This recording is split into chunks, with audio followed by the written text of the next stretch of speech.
Hello friends, now we comes to the next topic, that is one section 154 of CRPC जो बात करता है आपकी किसकी नॉन कॉन्जनेबल ऑफेंस इसमें आते हैं और ये बात करता है आपकी FIR की। ठीक है, वन सेक्शन 154 ऑफ CRPC किसकी बात करता है, आपके FIR की बात करता है। तो इसमें कॉन्जनेबल ऑफेंस भी, और कॉन्जनेबल ऑफेंस के लिए आपको पता ही है इसमें तो पुलिस को पूरी पावर होती है कि वो बिना वारंट के अक्यूज को अरेस्ट कर सकता है। बट FIR नॉन कॉन्जनेबल ऑफेंस में FIR मस्ट होता है, तभी पुलिस इन्वेस्टिगेट आगे करेगी। ठीक है, तो here guys now there is a next topic of criminal procedure CRPC criminal procedure act का नया टॉपिक है आपका FIR। The term FIR has nowhere been defined under CRPC। ठीक है, तो CRPC में FIR कहीं पे भी नहीं डिफाइंड है, पहली चीज़ तो आप ये समझ लीजिए। ठीक है, ये कहीं पे डिफाइंड है। It may however be defined as under information which is given to the police officer must relate to the constable offence and information first in point of time. On the basis of this information the investigation into offences commence. When FIR is launch, आप कब FIR launch करा सकते हो। और सबसे बड़ी चीज़ ये है कि FIR आपके टेरिटोरियल जुरिडिक्शन में, उसी क्षेत्र में जहाँ पे क्राइम हुआ है, तो FIR भी आपकी वहीं पे लॉन्च होगी जहाँ पर उसका पुलिस स्टेशन का जुरिडिक्शन होगा, उसी जुरिडिक्शन में ही आपके जो है ये FIR लॉन्च होगी। ठीक है, इवन एक केस लॉ भी आया था स्टेट ऑफ AP वर्सेस पोनाती रमुबे 1993 का, जिसमें एक कांस्टेबल था। उसने कांस्टेबल ने क्या किया था कि FIR लिखने से मना कर दिया था, क्यों, क्या ये कहकर कि उसके जुरिडिक्शन में नहीं आता है, इसलिए उसने वो मना कर दिया था कि उसके जुरिडिक्शन में नहीं आता है तो मैं FIR नहीं लिखूंगा। उसमें सुप्रीम कोर्ट ने क्या बोला था कि ये गलत है, आप FIR कहीं भी लिखवा सकते हो, ज़रूरी नहीं है कि अगर आपके जुरिडिक्शन में नहीं आता है तो आप नहीं लिखवाओगे, लेकिन हाँ आप FIR आप कहीं भी लिखवा सकते हो, that doesn't matter.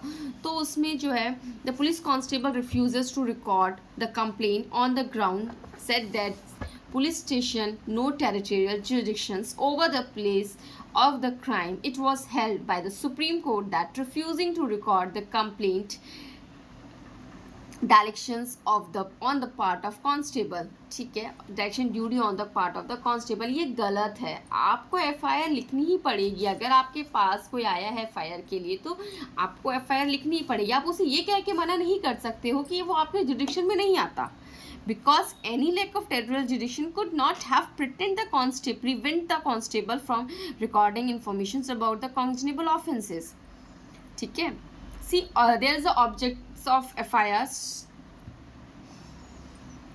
prompt lodging of the report to the police। First object आपका यही है FIR का कि जल्द से जल्द आपको क्या करना है, पुलिस अथॉरिटी को इन्फॉर्म करना है। कहीं पे भी कोई क्राइम हुआ है तो आपको जल्द से जल्द क्या करना है, FIR लॉन्च करवानी है, prompt lodging of the report to the police. ठीक है, not a substantive piece of evidence. Second object क्या है आपका, not a substantive piece of evidence. FIR आपका ये भी आपको ध्यान रखना है फ्रेंड्स की FIR जो है आपका एविडेंस नहीं होता है। ठीक है, it can only be a starting of investigation. FIR सिर्फ इन्वेस्टिगेट स्टार्ट करने के लिए होता है, बस हो गया कि आप पुलिस को इन्फॉर्म कर रहे हो कि कहीं पे क्राइम हुआ है, तभी तो पुलिस को पता चलेगा कि कहीं पे क्राइम हुआ है, तभी तो वो इन्वेस्टिगेट करेगी एक FIR। बट आप एविडेंस के तौर पे नहीं आप उसको यूज़ कर सकते हो। What is the effect of dealing in filing FIR? क्या इफेक्ट होगा अगर आपने FIR लॉन्च नहीं करी तो। प्रॉम्प्ट लॉजिंग FIR, अगर डिले होता है FIR लिखने में विदाउट रीजनेबल इनएडमिसेबल है कोर्ट में, तो वो अपनी अथॉरिटी को खो देता है। अगर आपने FIR लॉन्च करने में देरी कर दी है या आप नहीं करते हो तो ये आप ही के लिए लॉस होगा।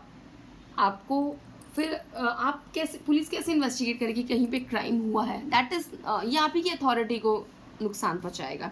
इस telephonic message amounts to FIR? Yes, a message आपने अगर टेलीफोन से भी FIR लिखवाई है या फिर आपने इन्फॉर्म किया है तो वो भी मानी जाएगी. A message sent by telephone to the police officer and recorded by him in his station's diary which congeniable offense amount to FIR. ठीक है ना, वो भी क्या मानी जाएगी, FIR ही मानी जाएगी. Importance of FIR, an importance and vital piece of evidence for the purpose of corroborating the oral evidence next at the trial. Time fact to be forgotten or embellished. FIR नहीं लिखी जाती है तो हो सकता है वो भूल जाए या चेंज कर दे, कुछ भी हो सकता है, तो इसलिए FIR बहुत ज़रूरी होती है इन्वेस्टिगेशन को स्टार्ट करने के लिए. Evidentiary value of FIR, corroborating, contradicting और discrediting under section 157, 145 and 155 evidence act के दौरान ये सब होता है. ओके देन फ्रेंड्स, आज के लिए इतना ही. होप सो आपको मेरा पढ़ाया हुआ समझ में आया हो, और अगर समझ में आ रहा है तो प्लीज़ मुझे कमेंट करके ज़रूर बताइएगा, और चैनल को सब्सक्राइब करना बिल्कुल ना भूलें. Bye bye. फिर मिलते हैं एक नए टॉपिक के साथ, क्रिमिनल CRPC के एक नए टॉपिक के साथ. Okay then bye.